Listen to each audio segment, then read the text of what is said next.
কাকলি বনানীর এইদিকে বেশ কয়েকটা ওই যে মেন হলের যে ঢাকনা আছে, ঢাকনার পাশ থেকে পিচ সরে গেছে।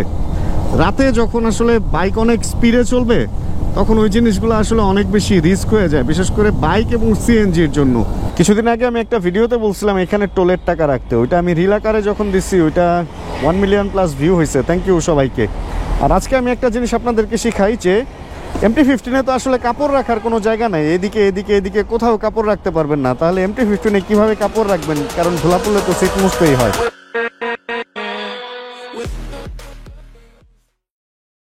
সিজনের মধ্যে আমার পছন্দের সিজন হচ্ছে শীতকাল, কিন্তু শীতকালে একটা জিনিস আমার খুবই অপ্রিয়, সেটা হলো শীতকালে গোসল করাটা। ভাই, শীতকালে গোসল করতে গেলে এই গোসল আসলে শান্তির চেয়ে সাজা বেশি হয়ে যায়। গরমের দিনে গোসল করে যতটুকু মজা পাওয়া যায়, শীতকালে গোসল করে ঠিক ততটুকুই সাজা পাওয়া যায়।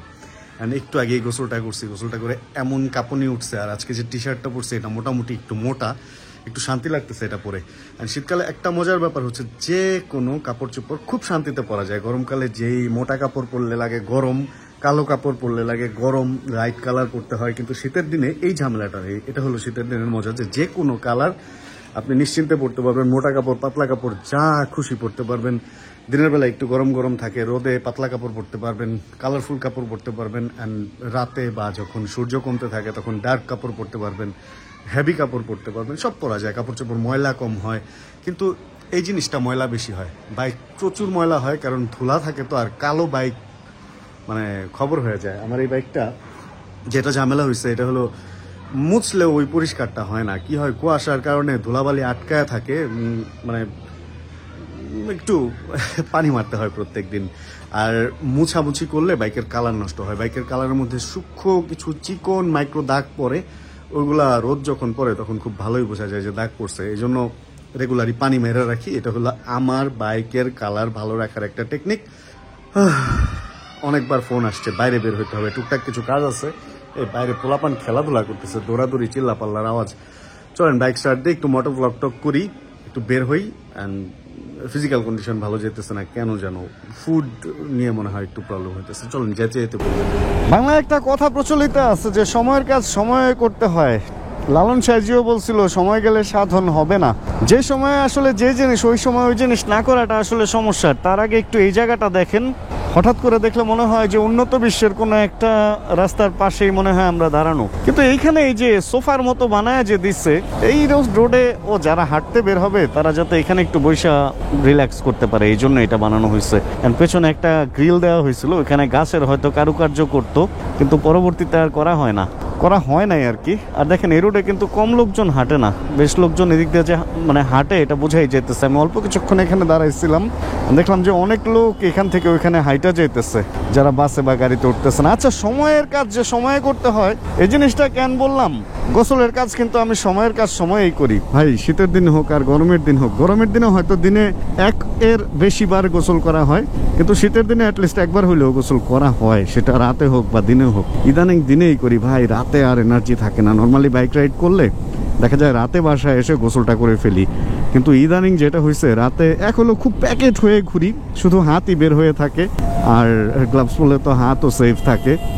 হাতটা ধুয়ে ফেলি, পাটা ধুয়ে ফেলি, মুখ ধুয়ে ফেলি, গলা পর্যন্ত, এতটুকুই, যতটুকু বাইরের বাতাস আলো পায় অতটুকুই। আর বাকিটা তো প্যাকেট অবস্থায় থাকে শীতের দিনে। আচ্ছা, এটা না মেন কথা যেটা, সেটা হলো যে শীতের দিনে কিন্তু খেজুরের রস খাইতে হয়, তাই না? এমন কেউ ভাইবেন না যে আজকের ভিডিওতে আপনাদের খেজুরের রস খাওয়াইতে নিয়ে যাব। আসলে এই শীতে হঠাৎ করে শীত পড়ে গেছে, যদিও একটু আগে আগে শীত পড়ছে এবার, কিন্তু এই শীতে খেজুরের রসের ইনভাইটেশন তো পাইলাম না ভাই। মানে অরিজিনাল খেজুরের রসের ইনভাইট এই শীতে একদমই পাওয়া হইতেছে না। গতবার শীতেও আমি বান্দুরা হাসনাবাদ গেছিলাম, তারপরে আমরা মানিকগঞ্জ গেছিলাম। শুভ ভাই আমাদেরকে একটা বাগানে নিয়ে গেছিল, 5টা গাছ ছিল সেই বাগানে, ছোট ছোট গাছ। আর আমরা কয়েকজন ভরপুর রস খাইছিলাম, ভালো লাগছিল। শীতের মধ্যে কাঁপতে কাঁপতে পুরোই বাগানের ভিতরে দিয়ে গেছিলাম। এবারও যাবো ইনশাআল্লাহ। কিন্তু এই বছর শীত আসলো, রস খাইতেছি না। আর আপনারা যারা খেজুরের রস খাওয়ার জন্য 300 ফিট যাবেন, প্লিজ যায়েন না। 100 টাকার রস 400 টাকা দিয়ে খাবেন, এবং ওইটার রস না, ওইটার মধ্যে 20% হয়তো বেশি হইলে হাইস্ট 20% রস থাকে, আর বাকিটা রস না ভাইয়া, স্যাকারিনের পানি। আপনি যদি আমার কথা বিশ্বাস না করেন, ল্যাবে নিয়ে টেস্ট করান, ল্যাবে নিয়ে টেস্ট করে দেখেন যে ওটা স্যাকারিনের পানি কিনা। এই সুবহানাল্লাহ, কি সুন্দর লাগতেছে সামনের দৃশ্যাবলী। যেটা বলতেছিলাম, আপনারা 300 ফিটের রস যারাই খান প্লিজ খায়েন না। এক হলো আপনারা দাম বাড়ায় ফেলছেন, 2 হলো ভাই আপনি যদি রাত 11টা 10টায় যান, আপনি দেখবেন এক হাড়ি টুবু টুবু ভরা রস নামায় দিতেছে।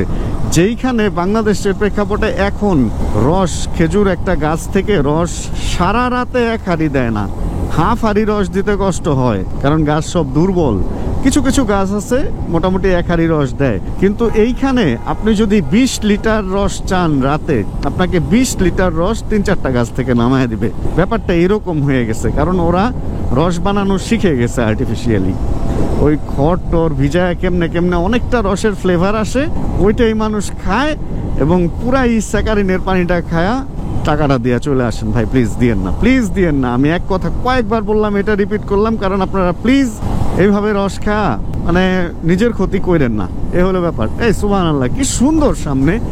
আচ্ছা যাই হোক, আমাকে আজকে মোটামুটি মিরপুরবাসী লোকজন অনেক ফোন টোন দিতেছিল, অ্যান্ড ফোন টোন পেয়ে বের হয়ে গেছি। আজকে আমি বের হইতাম না, আমার ফিজিক্যাল কন্ডিশনটা একটু খারাপ যাচ্ছে। খারাপ বলতে ওরকম কোনো বড় ধরনের খারাপ না, ফুড হ্যাবিটটা একটু আমার বদলাইতে হবে।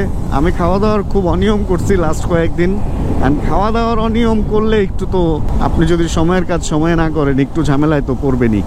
এই যে মোটরসাইকেলে যেমন সময় মতো সার্ভিস, সময় মতো এটার যে খাবার, ফুয়েল, ইঞ্জিন অয়েল যদি চেঞ্জ না করেন, মানে ফুয়েল যদি না ঢালেন আর ইঞ্জিন অয়েল যদি চেঞ্জ না করেন, যদি এয়ার ফিল্টার সময় মতো না বদলান, তাহলে আপনাকে ভালো সার্ভিস দিবে না। ঠিক ওরকম আসলে মানব শরীর থেকে বা প্রাণী শরীর থেকেই তো আসলে এই সমস্ত জিনিসকে ডিজাইন করা হয়েছে যে কিভাবে কিভাবে চলবে। মানব শরীরে কেউ যদি আপনি সময় মতো সময়ের জিনিস না দেন, তাহলে আপনি অবশ্যই ভালো সার্ভিস পাবেন না। এই আজকের ওয়েদার ভাই যতবার দেখতেছি অতবার প্রেমে পড়তেছি। এত সুন্দর পরিষ্কার আকাশ, সাইডে পরিষ্কার রোদ, আকাশটা আজকে সেই পরিষ্কার, হালকা হালকা মেঘ আছে, মানে অন্যরকম ওয়াও টাইপ। এটাকেই বলে আসলে ওয়াও টাইপ লাগতেছে, একদম ওয়াও টাইপ লাগতেছে। যাক, সব কিছুর পরে হচ্ছে এই জন্য বের হয়ে গেলাম।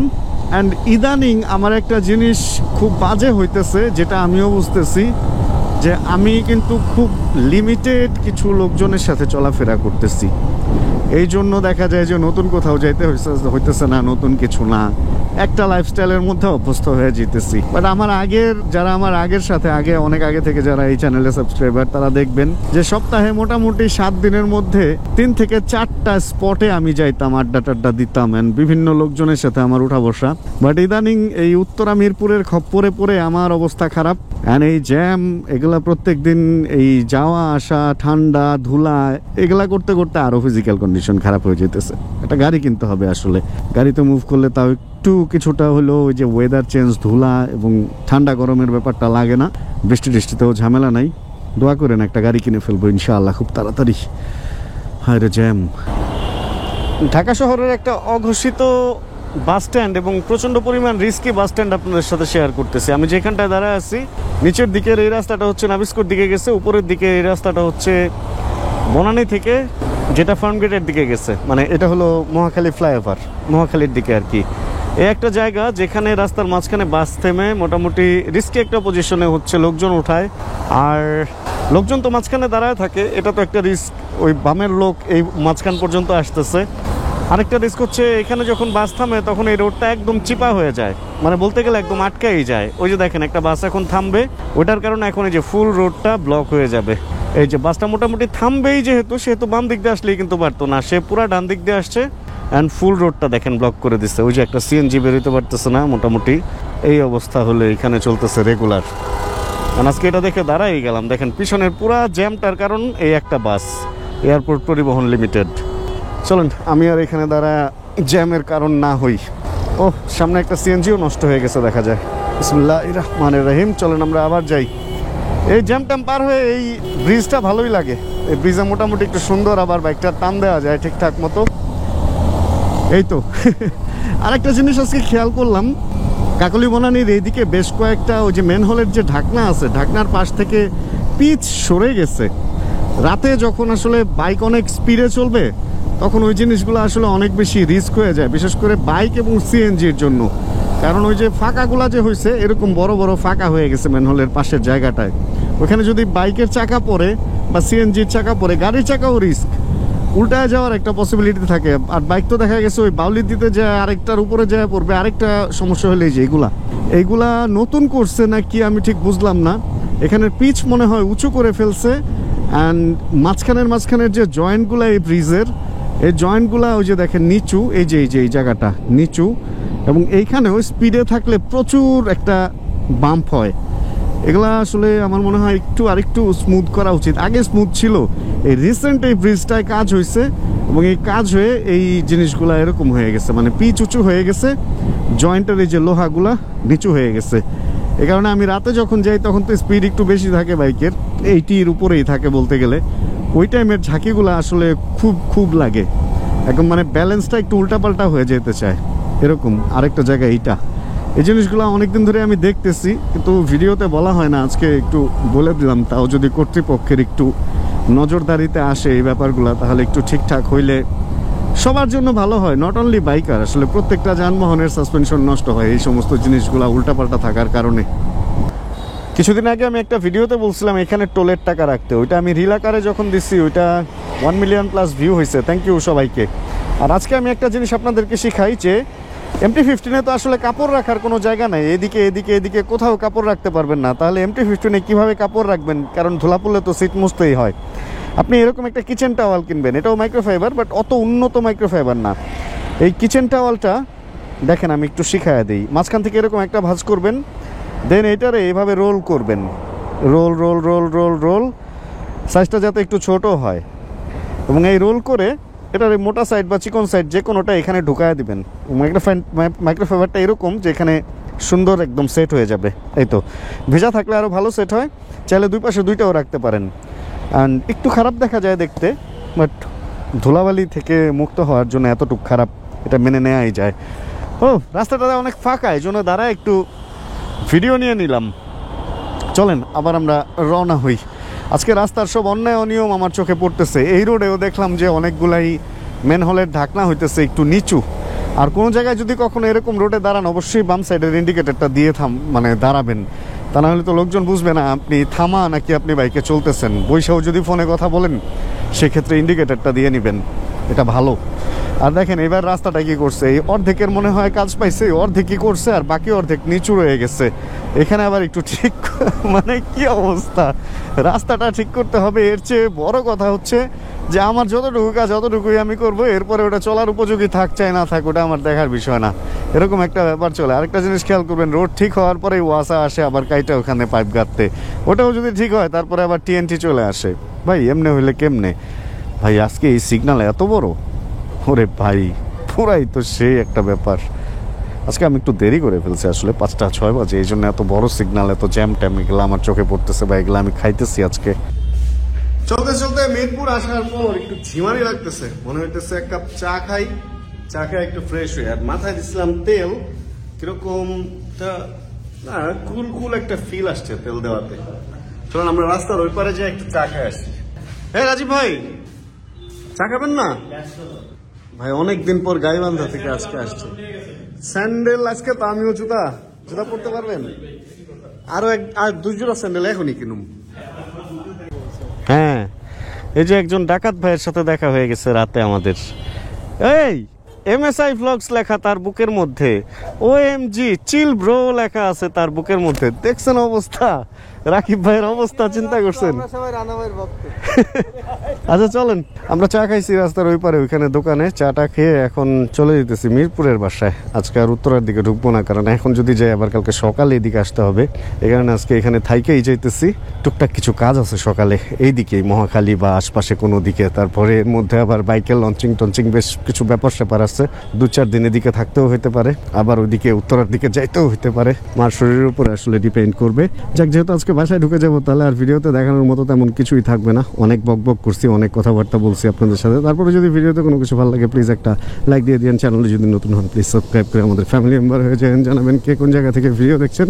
আর যতক্ষণ পরবর্তী ভিডিও নিয়ে আমি না আসতেছি ততক্ষণ 60 ফিট রোডে তো কাজ হইতেছে, আর ইনশাআল্লাহ আমরাও করতে থাকবো চিল, আমরাও থাকবো ভালো, আমরাও থাকবো সুস্থ। তাহলে টাটা ভাই, আল্লাহ হাফেজ and chill bro. Check the mic and make sure it sound right, boy.